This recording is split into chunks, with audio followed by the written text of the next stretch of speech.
बातमी आहे क्रिकेट विश्वातून। भारतानं न्यूझीलंडवर 44 धावांनी विजय मिळवलाय। भारताचा चॅम्पियन ट्रॉफी मधला हा सलग तिसरा विजय आहे। वरुण चक्रवर्तीनं 5 बळी घेतलेले आहेत। वरुण चक्रवर्तीच्या गोलंदाजीवर न्यूझीलंडचे फलंदाज हे गारद झालेले आहेत। चॅम्पियन ट्रॉफी मध्ये भारतानं 44 धावांनी न्यूझीलंडवर विजय मिळवलाय।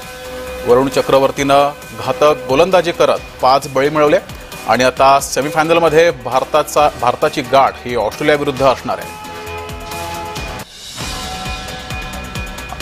तर आपल्यासोबत क्रीडा समीक्षक दर्शन आवासकर जे जोडलेले आहेत। दर्शनजी, आपलं जय महाराष्ट्र मध्ये स्वागत।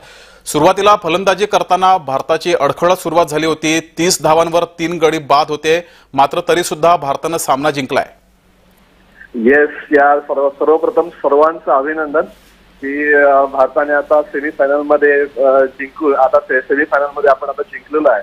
नाही, आता आपण सेमीफायनल आता मॅच जिंकून आपण सेमीफायनल मध्ये एंट्री केलेली आहे आणि आता आपला सेमीफायनल मध्ये गाठ पडणार आहे, आपली ऑस्ट्रेलिया बरोबर गाठ पडणार आहे। तर सुरुवातीला 3 विकेट गेल्या होत्या, पण त्यानंतर चांगली पार्टनरशिपची गरज होती।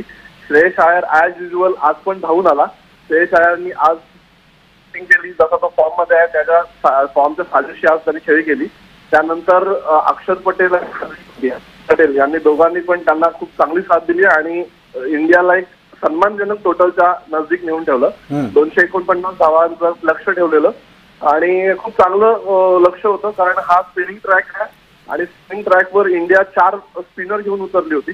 त्यामुळे आपल्याला ह्या मॅच मध्ये जिंकण्याची खूप जास्त आशा होती, कारण न्यूझीलंडचं स्पिनरच्या वर थोडंसं अडखळत खेळते आणि चांगलं त्यांचं नव्हता, हे सर्वांना जाणून होते। आणि मला असं वाटतं हेच साईड आपल्याला सेमीफायनल मध्ये पण मात्र आता दर्शनजी, ऑस्ट्रेलिया विरुद्ध काय काळजी घ्यावी लागेल? कारण मागच्या वर्ल्ड कप मध्ये ऑस्ट्रेलियानं फायनल मध्ये भारताला हरवलं होतं। सेमीफायनल मध्ये उपांत्य सामन्यात भारताला काय काळजी घ्यावी लागेल ऑस्ट्रेलिया विरुद्ध? ऑस्ट्रेलिया ही टीम फायनल मध्ये सेमीफायनल मध्ये आल्यानंतर त्यांचा खेळ एक वेगळ्या उंचीवर घेऊन जाते आणि त्यांचा खेळ असा असतो की समोरची टीम कोणी असली तरी त्यांना ते खूप टफ जातं। पण मला असं वाटतं का दुबईमध्ये खेळणं आणि ऑस्ट्रेलिया वर्सेस स्पिनिंग ट्रॅकवर खेळणं आणि इंडियाकडे 4 स्पिनर सेम साईड, म्हणजे आता आपण जे जिंकलो, आता ही मॅच जशी न्यूझीलंड बरोबर आपण जिंकली, ही एक प्रॅक्टिस मॅच अशी होती आणि त्या मॅच नुसारच आपण मला वाटतं सेम साईड खेळायला पाहिजे आणि ऑस्ट्रेलियाला पण ती टफ जाणार आहे। 4 स्पिनर इंडियाचे ते पण फॉर्म मध्ये आहेत आणि ते खेळणं खूप टफ जाणार आहे। त्यामुळे मला असं वाटतं इंडियाची बाजू वरचढ आहे। जी दर्शनजी, धन्यवाद दिलेल्या या प्रतिक्रियेबद्दल।